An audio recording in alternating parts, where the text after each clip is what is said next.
computer. Okay, it's live. Okay. And so today is part two of our study on Hanukkah. We've been going through most of the fall anyway, through the Jewish holidays, and we did Rosh Hashanah, we did the 10 days of awe, Yom Kippur. The 10 days of awe are the 10 days in between Rosh Hashanah and Yom Kippur. We did, what else did we do? We did Pentecost. We did Shimka Torah, and we did Sukkoth, which is the Feast of Booths. Okay, and those were required holidays. Now we're into Hanukkah. We're at Christmas time, so you do Hanukkah, right? But actually, this year, Hanukkah started on Christmas Day. That was the first day of Hanukkah. Runs 8 days, so we're still in Hanukkah. So, anyway, and we said that Hanukkah is not a biblical holiday, even for the Jews. It's nowhere in the Old Testament scriptures. It's between the Old Covenant and the New Covenant, in that 400-year period of silence. And what had happened was, and this part is in your notes. In fact, I ought to do the share screen because I've got some of this up here. What I want to do is, where's my share screen? Let's see if I can do this right. Let me see.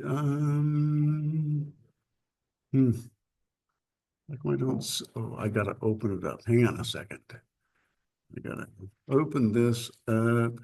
You cannot minimize. Oh, I don't want to do that. It won't let me get back to my share screen. Lowell, you're a wizard on Zoom. Open up the file, Jim. What's that? Open up that file. Yeah, I know. I'm trying to, but I don't see where it is. I got to go back to my. No, I got to go to my desktop. Then click OK to the dialog box. Okay. I gotta go get your file. No, I got to go on my desktop. And I was trying to minimize. Oh, wait a minute. Let me do this. Okay. Let me do that. Let me do this. Here. No. I think I can do this now. Oops. Let me do that. I just got to move this over, I guess. Here it is. Let's see. Here we go. There. Now I got that opened. And let me go back to my Zoom. And then let me do this. Let me go to my share screen. I should have had this open up before there. Okay. So for everybody there, happy Hanukkah. So let's see.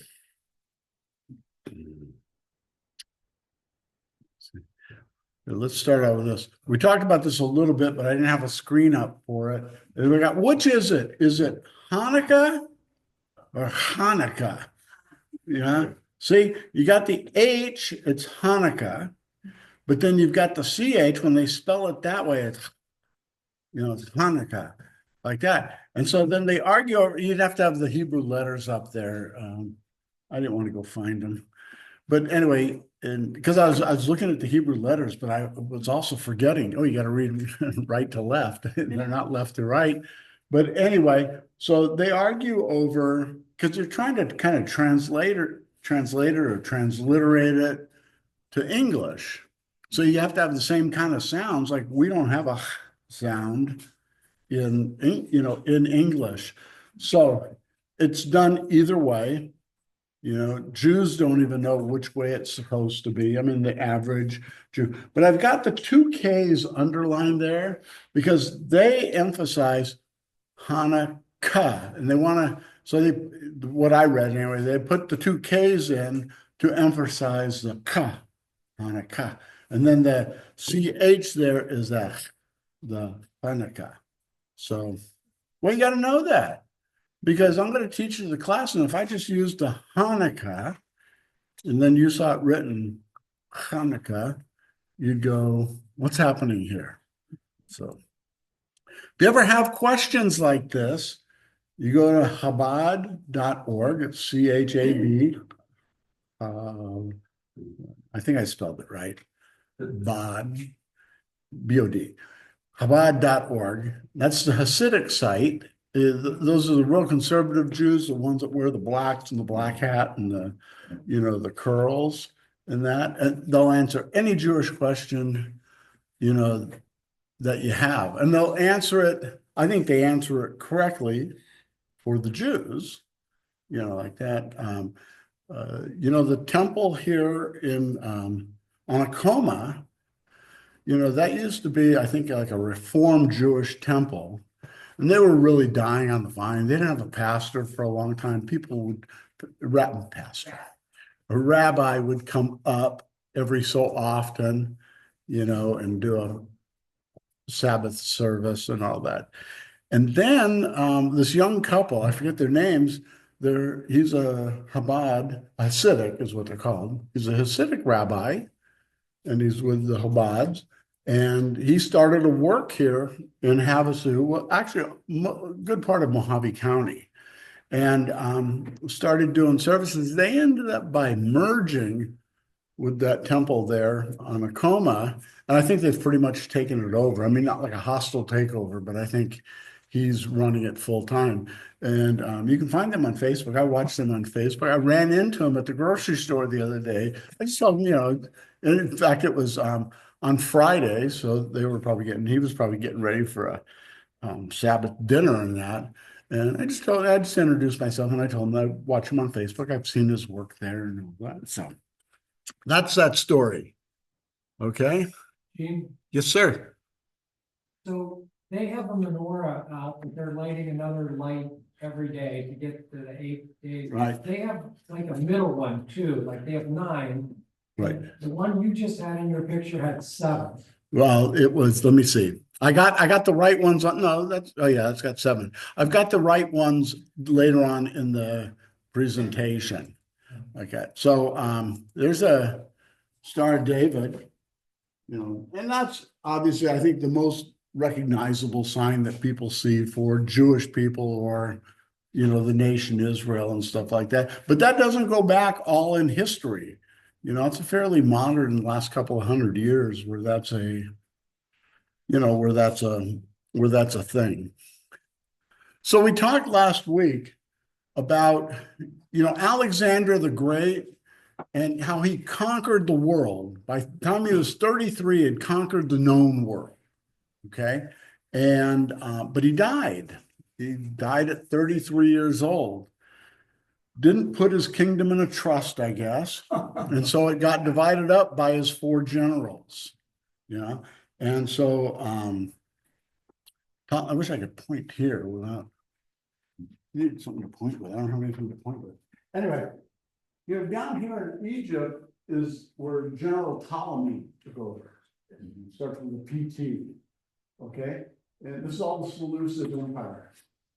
And then Antiochus IV, which we got into last week, he took over kind of the central area here where it says Syrian, and whatever that other one, Polish Syrian, which we said was a land bridge between Egypt and the rest of the, thank you. Yeah. Anyway, like a land bridge that goes between Egypt and the rest of the empire. So Israel became valuable. Because whoever controls the land bridge, is going to control things. So anyway, but that's the empire. And there were 4 generals that divided up the area. There's Antiochus IV, who took on the name Epiphany. We talked about that last week. Epiphany means God manifest. That's what he thought of himself. It means that, or Zeus manifest. I think he said that he was Zeus incarnate. So he thinks he's a pretty powerful or important, guy. The thing is that he carried on what Alexander the Great wanted to do. I mean, Alexander the Great, at least for good, wanted to Hellenize, to make everybody the Greek culture, just so that it would be simple on everybody. Antiochus wanted to do it just because he hated other cultures, didn't like the Jews once he got down into, the Israel area because they were strong for their God. Other people, you play around with your false God and you know they're false gods. What do you care? Like that. But the Jews were strong. And so when he came down, he wanted to wipe out anything that related to their culture, and we'll get into that. I got another slide about that, but he is a bad guy. Okay. We'll talk more about him. And there's Judas Maccabeus. He's the good guy. See, he's got the white hat on. Yeah. No, but he's the good guy. So we talked about the family a little bit, that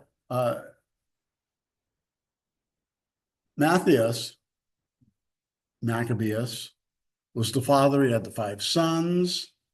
He stood up against Antiochus, and his sons agreed to, we'll lead an army and we'll fight, those Syrian pagans that are coming down. So Judas Maccabeus is the hero of the story. Okay. And here's the thing. Last week, we opened up with something. Well, we opened up with Jesus in the temple. Remember John 10. So you always got to find Jesus in the stories. Old Testament, you got to find some attachment to Jesus. Otherwise, you're just telling a history story. You're not telling a Christian story. So I mean, if you ever hear a sermon preached that's not centered around Jesus, it might be a nice sermon, but it's not a Christian sermon. Like it's a sermon about history, a sermon about a people, or whatever. But anyway, so in verse John 10, it said, at that time, the Feast of Dedication took place in Jerusalem. It was winter, and Jesus was walking in the temple of the colonnade of Solomon. So Jesus is there. I don't think he's there by accident, but he's observing, celebrating. I don't know what they did back then. He's following what the Jews do to observe Hanukkah. Hanukkah is the Feast of Dedication, the Feast of Lights, or Hanukkah. And one thing we talked about in chapter 10 and in chapter 7, when the Jews were always questioning Jesus, why were they questioning him like that at Hanukkah in particular? I think what I said was because they wanted to know, when they say, are you the Christ? Are you the one to come? They're not talking just in general. They want to know if he's the return of Judas Maccabeus, because Maccabeus was called the Hammer. He's the one who defeated, the foreign occupying governments. And so they wanted to know, is that who you are?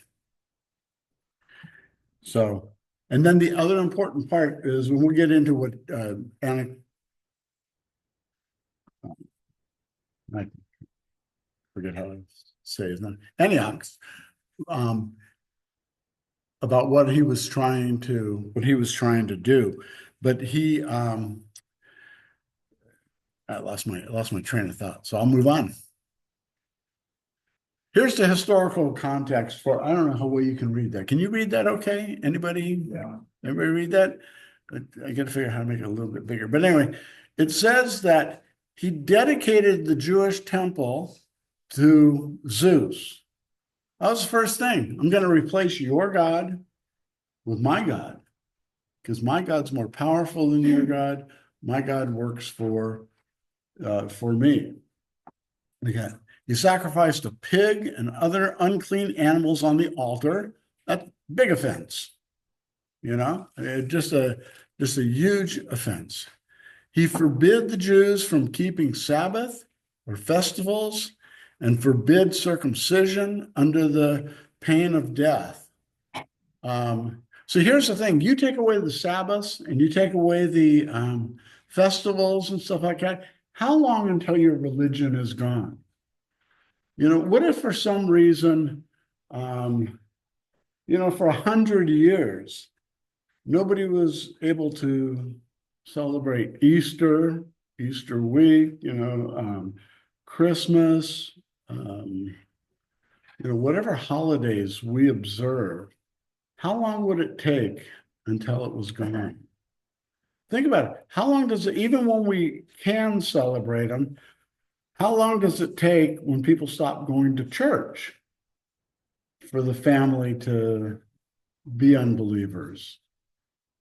I mean, I think, and I don't know how all you people are, but I know in my family, my kids, we went to church all the time until they stopped going when they were probably like 16, like everybody else.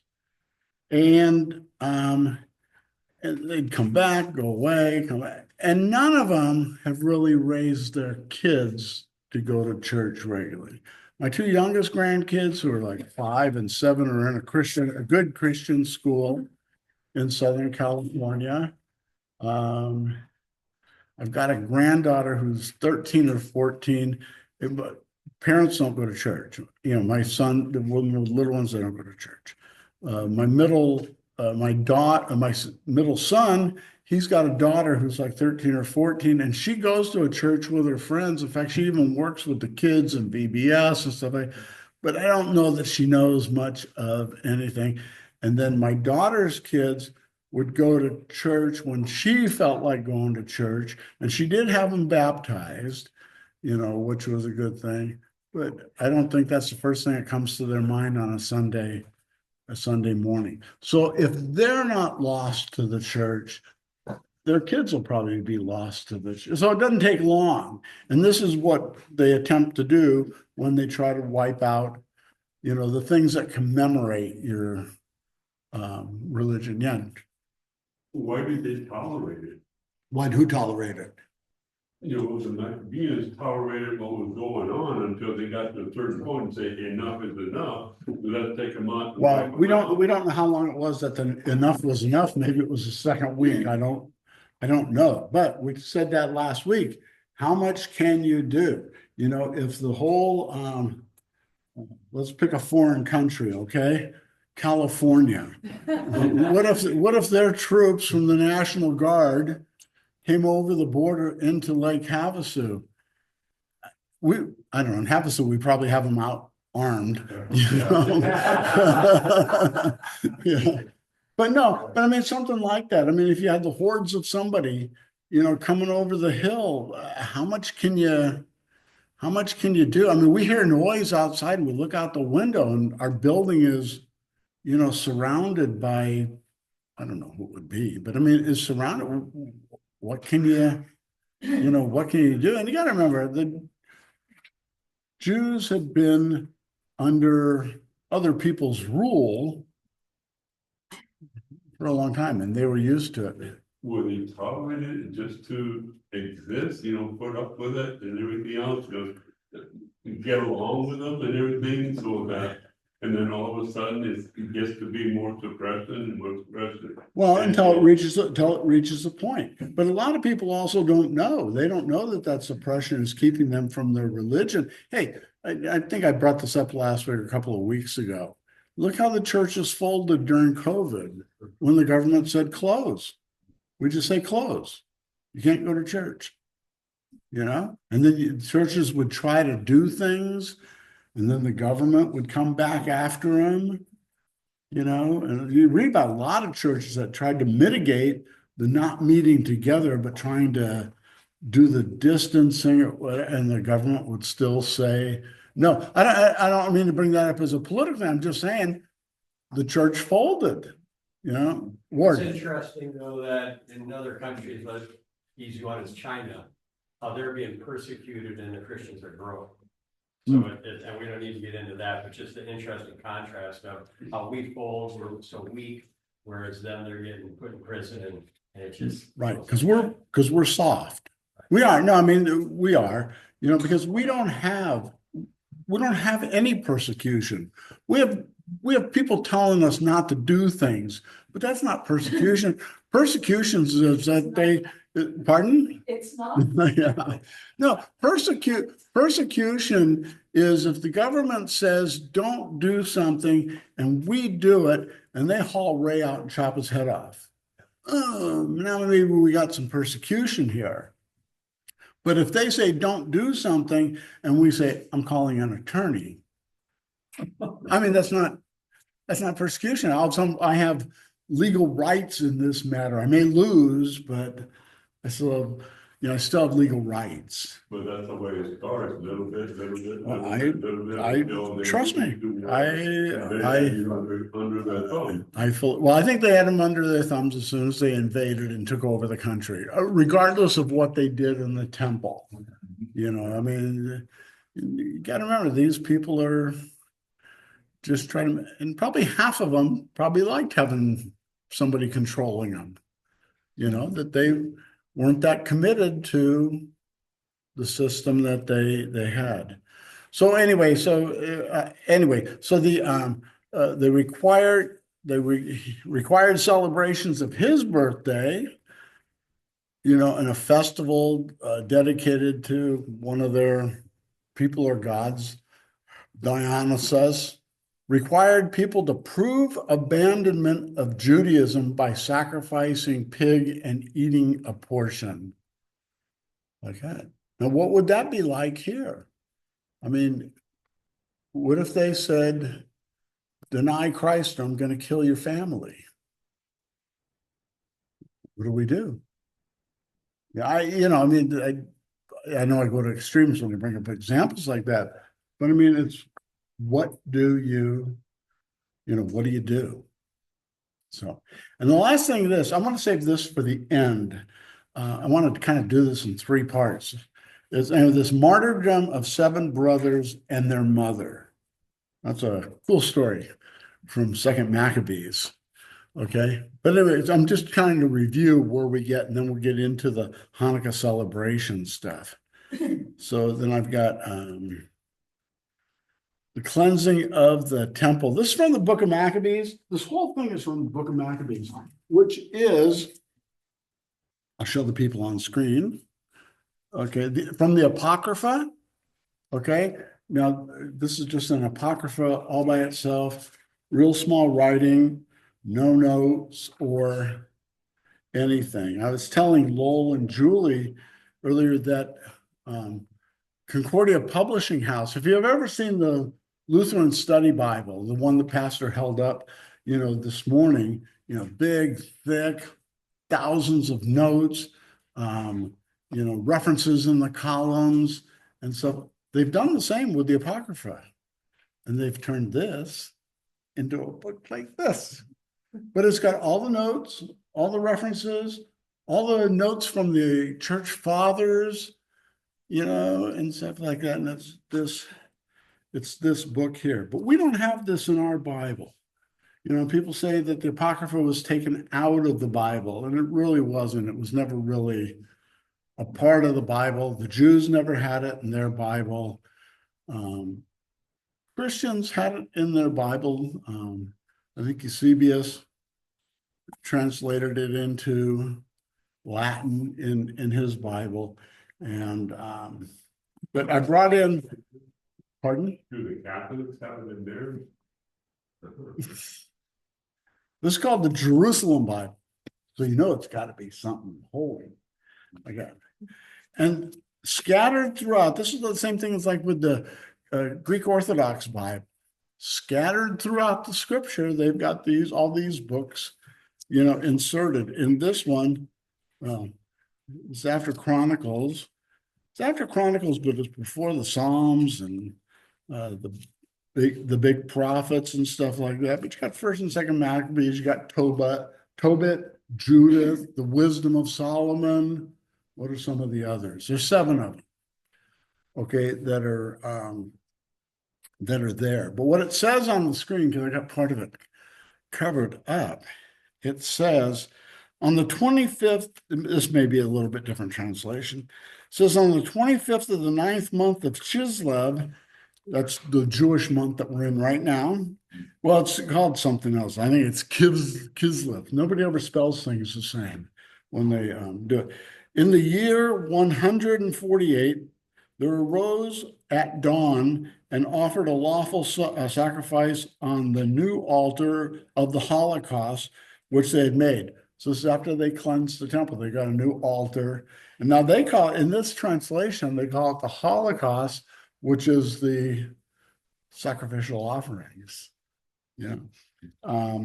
which they made. The altar was dedicated to the sound of zithers, harps, and cymbals. Jim, you played the zithers? No? What do they call it in that one? Anyway, it says, at the same time of the year, on the same day of which the pagans had originally profaned it. So they purposely did this on the day that it was profaned some years earlier. The whole people fell prostrate in adoration, praising to the skies him who had made them so successful. For 8 days they celebrated the dedication of the altar, joyfully offering holocausts, communion, sacrifices, and thanksgivings. They ornamented the front of the temple with crowns and bosses of gold, repaired the gates and the storerooms and fitted them, and it goes on and on telling how they rededicated the temple. They had to cleanse it. Remember, you had pagans in there, you had pig sacrifices being done for whatever period of time. So they knew they couldn't use the temple because they're serious about their religion, that it's unclean. It's not presentable for God to be able to receive the offerings that we have. And that's what Hanukkah is, celebrating that, that happening, the rededication, the cleansing and rededication of the temple. And then, so what happened was that when they were cleansing the temple, cleaning it up, they needed oil, because you have to burn oil on the altar. They needed oil. They found 1 day's worth of oil. And they needed 8 days worth of oil because it takes 8 days to make new oil. So I read. It takes 8 days to make new oil. They only had 1 day's worth, and the oil burned for 8 days. So that's the miracle of, Hanukkah. Let me see. Let me get through this. Got this Hasmonean period. After they did I'll just summarize. After they did all the victory and stuff like that, they got the temple back, but they're still fighting the Syrians. Okay. And it says that Judas is killed in battle. His brother Jonathan takes his place. Jonathan's killed in battle. Brother Simon becomes the leader. And then in, 142. So we're starting in 164, 142, 22 years later, they finally kicked the Syrians out. They win, they're ruling themselves. Okay? They have autonomy. But then you get down here and it says at 63 BC, Pompey enters Jerusalem. Judea becomes a client state of Rome after only 80 years of independence. So that's how when Rome entered the picture, and Rome goes into the Jesus time. But it was also when they had this independence that they were able to start writing their Talmud. And that's an important thing, but that's something to study elsewhere. So let's get into what they do, what Jews do on Hanukkah, okay? Because they party. It's just like we do Christmas. I mean, it's not just like we do Christmas, but I mean, it's that kind of thing. It's a time of remembrance of the bad stuff that had happened, but that led to the good stuff. And remember, this is all centered around the candles and the light. We don't know that they had candles. Whatever they burned the oil, whatever they burn the oil in is what they use. So menorahs probably weren't around back then.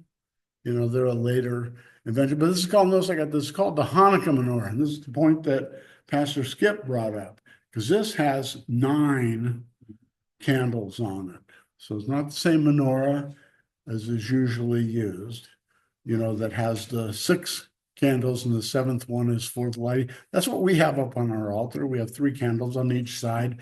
We use the what do you call the thing we light it with? Has it got a name? Paper, Caper? tea. Taper? Taper? Anyway, we use that as that extra, right. Yeah, we had the menorah, because my mother-in-law was Jewish, and we just said that by Jewish tradition, you had to put them in the window. Right. To let other people know that you were celebrating Hanukkah. Yeah. So we did that. Yeah. A while. I called my mom the other day, asked her if she had a menorah out, because she doesn't get around much. She's 97. She said, no, she goes, I got it. She goes, Michael, that's my brother who lives up there. He bought me an electric one a couple of years ago. It's like we used a battery operated candles for candlelight services. Tuesday for Christmas Eve, I went to this huge church in Southern California, not a Lutheran church. And it was loud and it was bright and all, but 700 people there, and they used real candles. Nobody set the place on fire. Nobody lit the old lady's hair on fire in front of them, or, huh? Yeah, like, yeah, with the Vicks, like that. But anyway, so there's Hanukkah menorah. I got a couple of other pictures. I mean,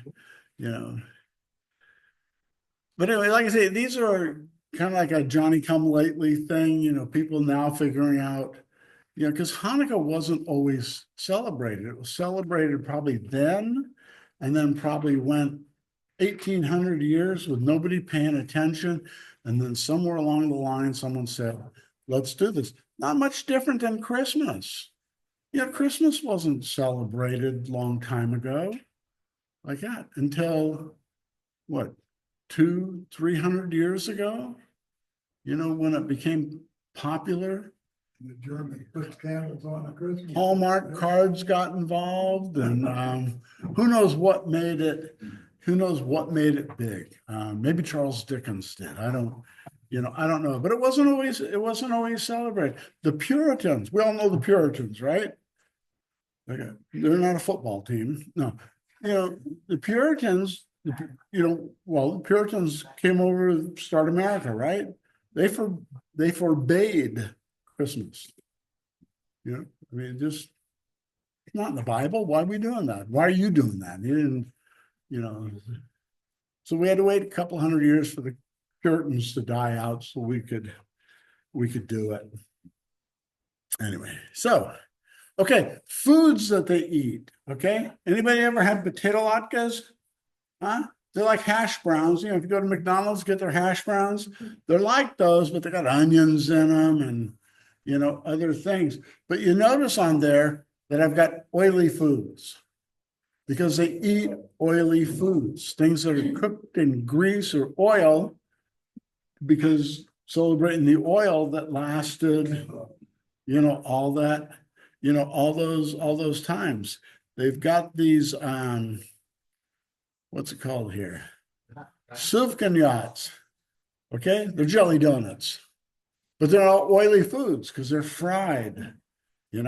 Okay. Now look, I grew up with this stuff. You eat enough of these oily foods, you turn out like me. It's my heritage's fault. It's not my. What's that? Yeah, there you go. Yeah. So anyway, and they let me see if I have other food ones here. Oh, they play dreidels. Let me go back to the foods. So they eat a lot of briskets, and they have what they call challah bread. It's the knotted bread, but it's and they make a big feast. Anybody here haven't been to any kind of a Hanukkah something? Okay, because then you have to believe me. Dreidels. Anybody know what a dreidel is? Oh man, I used to play these. They're like a tuffle. Okay, and what they do, and it's a game. I got another picture. I'll show the game. But anyway, it's a game that you play, and the letters on it. You have the Hebrew letters there, and then it says Shin, Hey, Gimel, and Nun. And somehow that makes the acronym for a great miracle happened there. You know, you don't say a great miracle happened here, say a great miracle happened there. Okay, so they've got this stuff all, done up. Here's playing dreidels. Okay, let me move this over a little bit. What's that? That's right. You play for money. You play for serious money. And and there's rules to the game. But anyway, those coins, they could be real coins or they could be Hanukkah geld, gold covered chocolate coins. Now, each of us kids used to always get a bag just like that. And you just thought you were the richest man in the world because you had the Hanukkah geld. Yeah. Although I had a grandfather, my grandfather, he was from Russia. I don't know where he got all these. Okay. Every time we'd see him, he'd give us all silver dollars, which we'd spend, which were all like 1901 silver dollars. I'm serious. Huh? We should have never done that. Yeah. We used to get those, the ones we had were made out of chocolate. They are chocolate under the gold foil. In fact, I saw them at Seas. I should have bought them. I should have bought a pack, but I was broke by the time I walked out of Seas. Yeah, the $30 for a 1 pound box. Oh, I mean that's more expensive than you can buy a couple of steaks for that. Anyway, so that's what they that's what they do. They celebrate and they exchange gifts. The gifts were never part of it. I think the gifts came, especially in America, because it was around Christmas. Even my parents, who weren't really religious, they were Jewish, they were culturally Jewish. They'd end up in the synagogue because you gotta go, it's this holiday or that holiday. Oh, I gotta take my kids to Hebrew school. Oh, we gotta have a bar mitzvah. But it's a cultural, kind of a thing. And but anyway, so I think that what happened was, so when it would be around Christmas, well, then we would get a gift each day for Hanukkah. Most of the time I think we just celebrated Christmas, but when they were into Hanukkah, you'd get a gift every day. And I don't know, maybe it was wrapped in Christmas paper, I don't remember. Yeah, but then they'd have a little tree. It wouldn't be a Christmas tree, it was the Hanukkah bush. But I doubt that that's the way it was done earlier and in other countries. So, but they did that. Here's a quick thing on playing dreidels. Let me see. Okay. Each player puts one game piece into the center pot to start.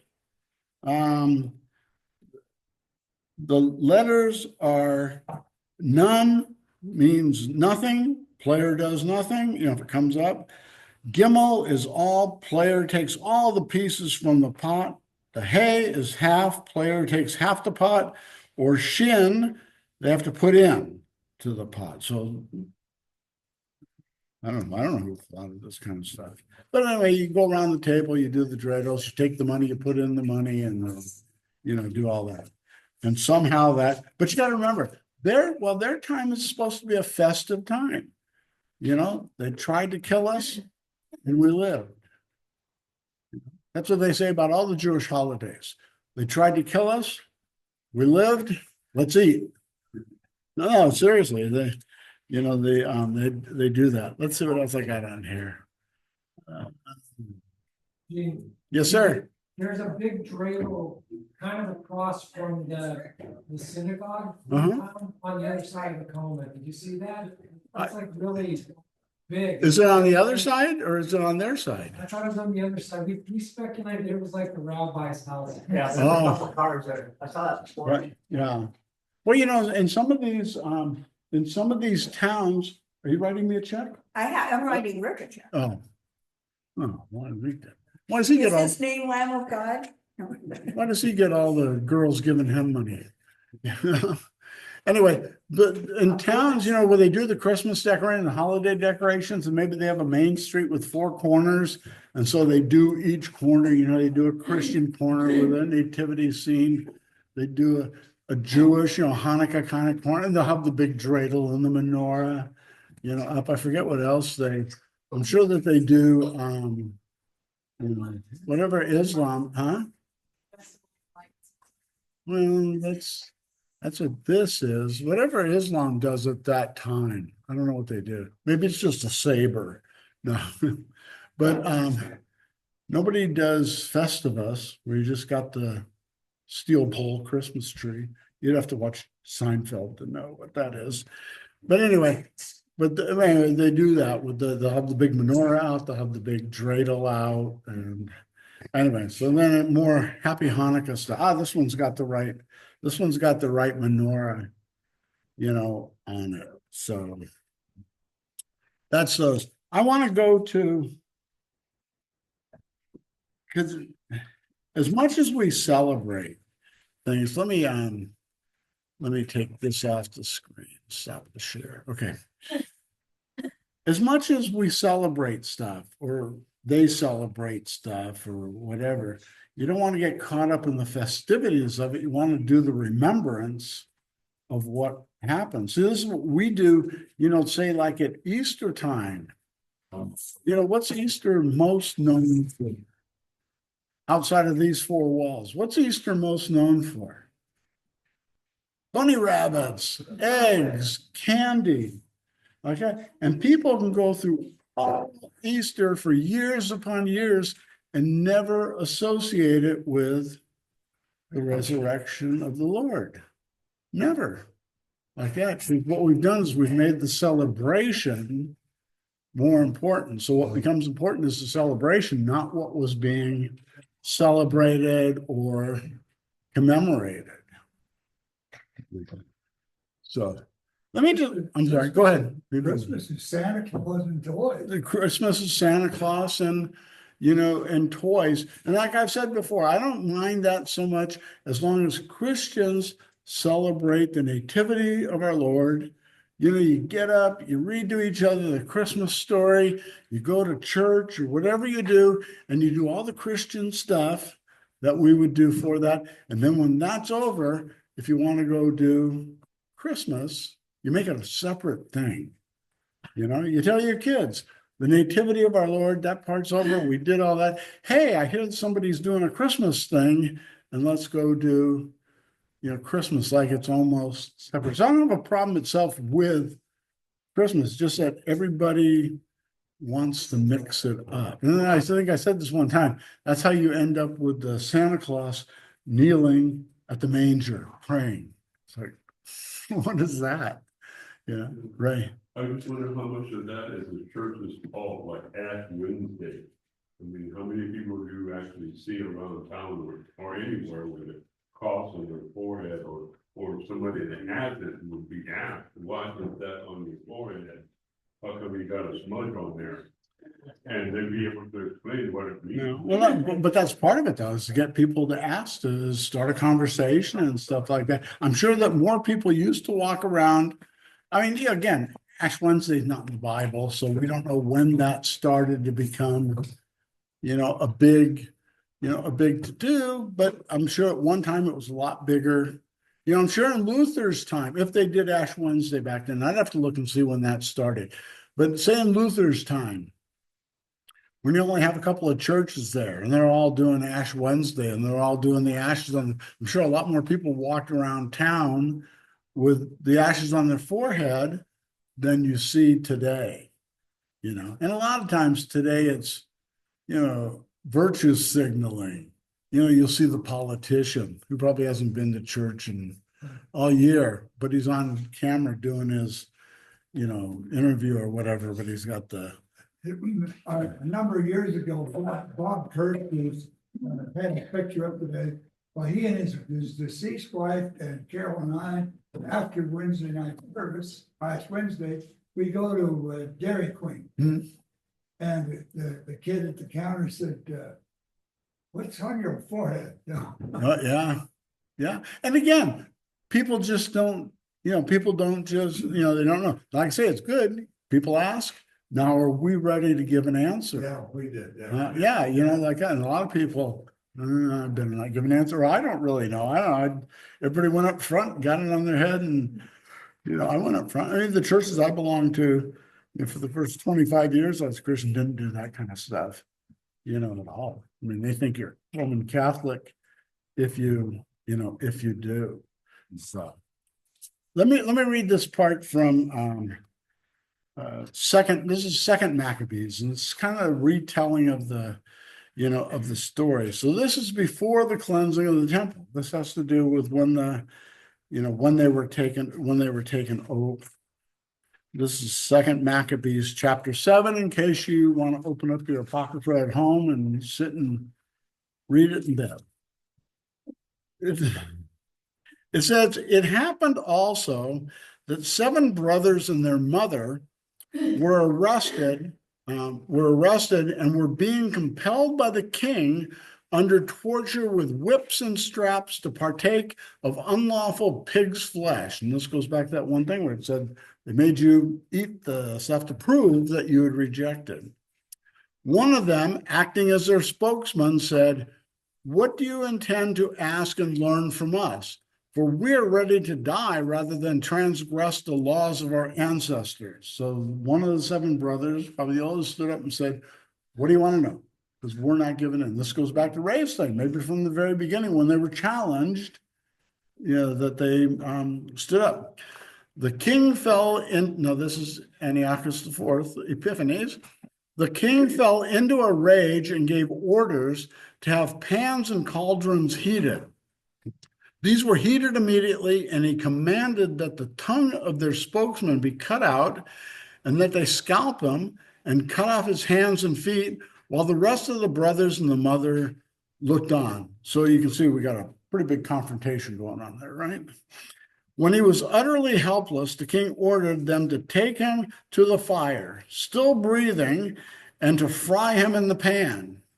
The smoke from the pan spread widely, but the brothers and their mother encouraged one another to die nobly, saying, "The Lord God is watching over us, and in truth has compassion on us, as Moses declared in his song that bore witness against the people to their faces when he said, 'And he will have compassion on his servants.'"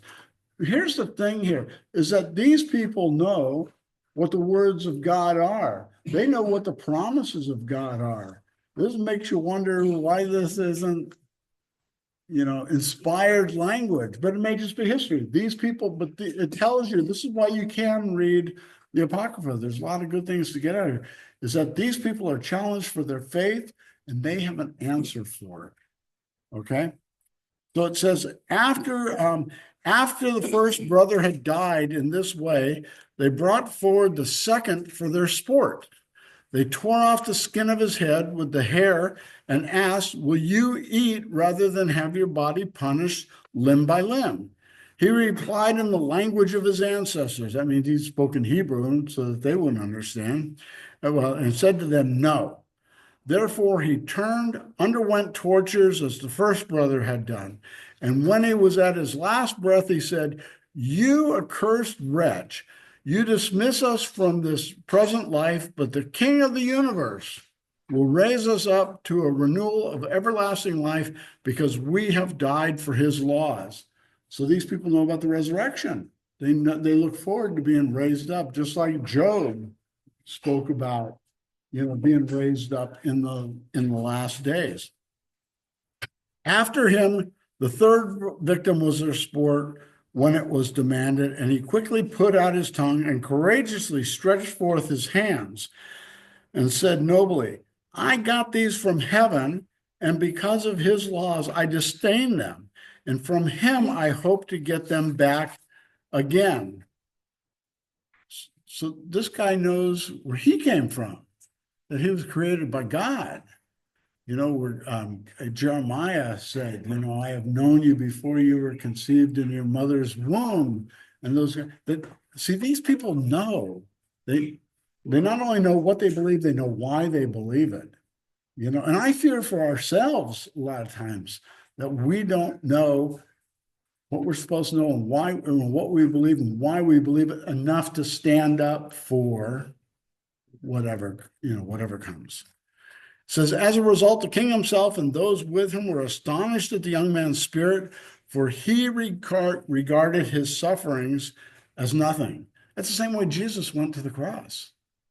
He went with a purpose, but he wasn't going to let the sufferings, stop him. After he too had died, they maltreated and tortured the fourth.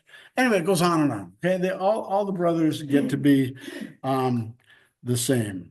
It says that the mother was especially admirable and worthy of honor and memory.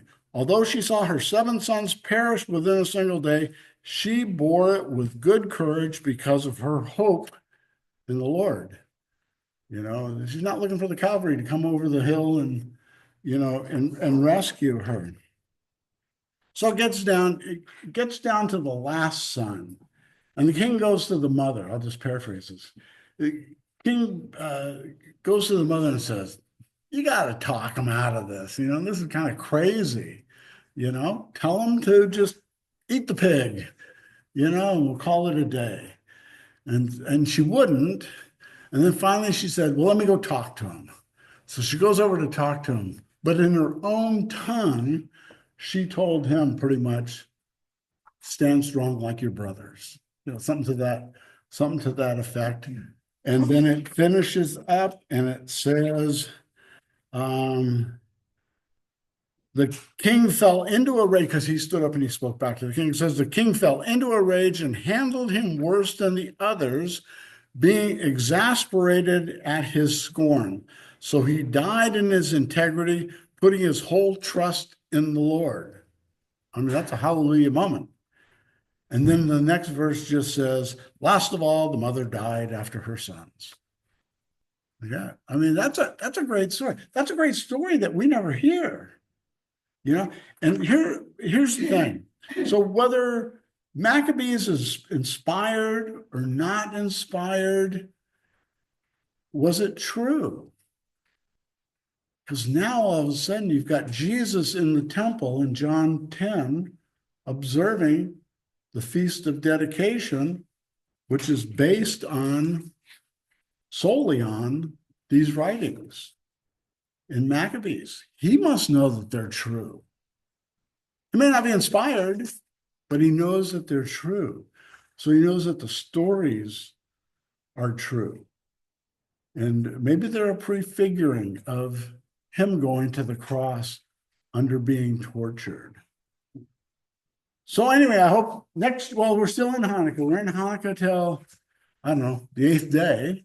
So as you think about, Hanukkah, maybe you'll think about it a little bit differently. I don't know what people thought about it before. People that are not exposed to it. I mean, it'd be like some Hindu holiday to me that I know nothing about. And so I don't give it much thought. So, but that's the story of Hanukkah. That's where it came from. And that's what they do today. They spin dreidels, eat oily food, and I bet they get into the Mogen David wine. I'm sure they do. Anything else? Chris, how's everything? Okay? Oh, Ray. Yeah, I watched that, Fiddler on the Roof many years ago. And I'm wondering how much of that, because he, talking about tradition and, family and all of that was going on. How much of that is close to what Jewish life was like? Or they were representing what Jews were. You got to remember something about Judaism. It's a people, it's a culture, and it's a religion. And at different times, different things take precedent. You may go through a lot. I mean, today, except for maybe in the Orthodox areas, it's a people and it's a culture. And they give very little. I told you, my mom, she lit her candles. She doesn't believe in God. She doesn't believe in heaven. We've had the conversation, like that. And in fact, it was funny because we were talking about her synagogue, because I told her, I go, you ought to maybe have the rabbi come over and talk to you, because she doesn't go. She goes, "Nah, I'm not very religious, and stuff like that. But to her, the Jewish part is it's a people and it's a culture. And that's what her family, and she's told me before, I was telling Ward, I don't witness to my family anymore. I haven't for years because I think I was driving them crazy for 15 years or whatever. And I just figured somebody else will have to talk to them, and I'll talk to somebody else's family who won't listen to their, to their family. But that's just the way it is. And she told me once, she goes, I can't change because that was my parents were Jewish and my grandparents were Jewish. And It was funny in the movie, Put on the Roof, the first daughter asked for the blessing. The second daughter asked for permission, and the third one asked for forgiveness. no, so I mean, but lots of tradition. You look at the way, even here in our church, find out how much is tradition. Most of it, I'm not saying tradition's bad, because even as Christians, we want to hang together as a people, as a culture, along with it. Yeah. So speaking of tradition, so I Googled the Ash Wednesday. Year 601, Pope Benedict established Ash Wednesday, Pope Gregory. And then it wasn't until the 1970s in the US that it became widespread practice getting the ashes on your forehead. It's amazing how many things are recent like that were around back then that fell by the wayside. You got to remember, when did he start at 1601 or something? Or 601? 601. Between 601 and 1970, you got to remember, we went through the Enlightenment. Now man was smarter than God, and so all the God stuff fell by the wayside. You read anything about the Enlightenment? I mean, that's just when everything kind of went by the wayside, because man was now smarter than God, or could figure things out. Don't worry, God, I got this handled. I can do it myself. So, but there's a lot that's like that you find out has just come back in the last century that wasn't around. So there's more tradition than we even think we're gonna say. And even Christmas to that effect, he said only within the last 300 years has started. There was a big deal. Yeah. Like I said, Even though it was on the Christian calendar. I don't know. It's maybe the Feast of the Nativity is on the Christian calendar. That's not Christmas. What was yesterday? Who knows what yesterday was? Come on, Saturday. No. Yesterday was I don't know if it's called the Feast of, or just the observe of the Innocents. Okay? Pastor, is it called the Feast of the Innocents, or? Okay, yeah, we're gonna wrap up anyway. But it's commemorating when Herod had all the babies killed. All babies in Bethlehem 2 years and under. It's a day we observe it, but I mean it's not in the Bible to be observed. So that's a tradition, just so much, and so you can have the Feast of the Nativity, but that doesn't mean it's a national holiday and the post office is closed. Okay, so then it becomes okay. We ready? Let's close with the Lord's Prayer. Our Father, who art in heaven, hallowed be thy name. Thy kingdom come, thy will be done on earth as it is in heaven. Give us this day our daily bread, and forgive us our trespasses, as we forgive those who trespass against us. And lead us not into temptation, but deliver us from evil. For thine is the kingdom, and the power, and the glory, forever and ever. Amen.